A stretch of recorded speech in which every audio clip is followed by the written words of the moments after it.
Hi Dollfaces, I'm just making a very quick video today about mandala meditations using tarot cards. I spoke about the importance of using mandala meditations at some point during the trainee tarot course.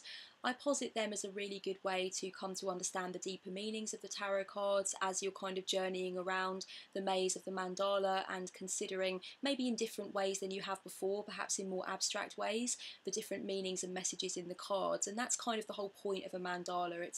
It's an abstract, artistic way to meditate and get lost and get found at the same time, if you like. And if you don't really know what a mandala is, I would suggest you research it, because it really is quite a fascinating way to meditate. It's quite an interesting concept, and it's ancient, and there are a lot of very beautiful mandalas around. But when we're making a tarot mandala, we're really just thinking about making a pattern which can be as intricate or as simplistic as you like, which is supposed to represent the overall journey or the overall holistic nature of something. And the mandala that I've made today is one to represent my own journey at the present moment.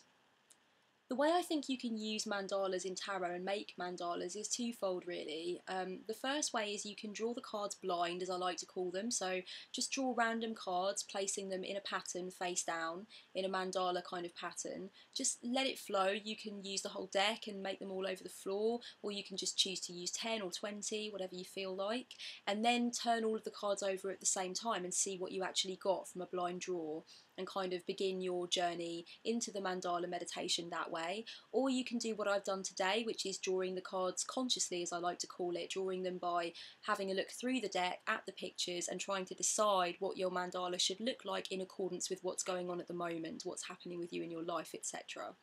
So that's what I've done with my mandala today. The core card in my mandala meditation is Firm Foundation. And it's this guy that's he's standing at the foot of a huge mountain. He's obviously very physically fit, very steadfast on the earth, and he has a red triangle at the base of his back, which is supposed to obviously represent the base chakra, which is all about security and stability. I feel this is very much where I am at the moment and totally represents the core of me in my life at this moment. I feel there's a lot to be done, but I feel that my foundations are firm, particularly my spiritual foundations, and that needs to be remembered in the coming months. I've got Power and Passion Ignited down here. I've got the Waiting Game as my obstacle card, kind of just a suggestion that I feel often that time is my enemy and I need to think about that. Then I've got Accelerated Motion as my higher power, which for anyone who's watched the last two of my videos, well, Goddess at the Crossroads and the one about shifting, knows that accelerated motion is perfect for me right now.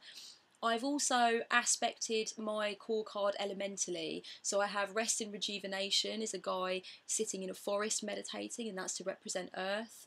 I have Triumphant Success is a sword rising up from the ground. Swords in tarot tend to represent the element of air. I've got Positive Movement Forward, which is a boat on the water, so that represents water. And then up here at the top, I have got Memories of Love, which is fire, because this card is a candle's in somebody's hand. So yeah, I've aspected it elementally, but you can do it in whatever way you see fit to do it. As I said, you can draw the cards blind, or you can go into it consciously.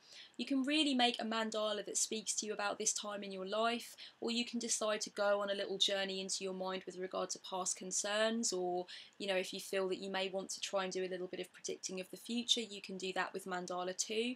Mandala meditations, really the possibilities are quite endless, and I think it's just actually something quite aesthetically pleasing as well. It's quite beautiful on the eye. Sorry you can't see this very well. I'm planning on doing videos of spreads and stuff, but I haven't yet got a camera and a tripod.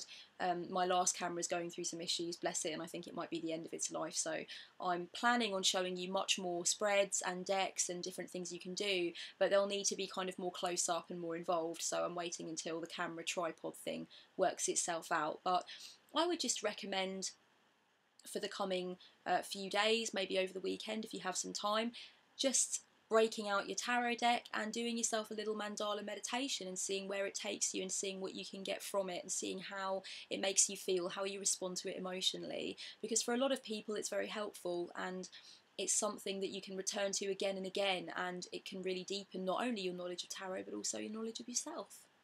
Blessed be, thank you for listening.